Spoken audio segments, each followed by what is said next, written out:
नमस्कार, माझे नाव आरती दत्तात्रय मंगले आहे.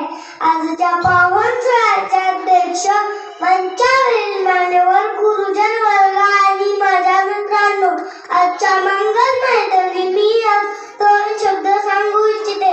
महाराष्ट्राची माती आहे सोन्याची खाण, महाराष्ट्राची माती आहे सोन्याची खाण. राजा शिवबा जन्माला मान, राजा शिवबा जन्माला मान. जिजामातेचा जीव की प्राण, जिजामातेचा जीव की प्राण. असा आपला राजा छत्रपती शिवाजी महाराज यांचे महत्त्व मी सांगू इच्छिते. 36 हत्तीच्या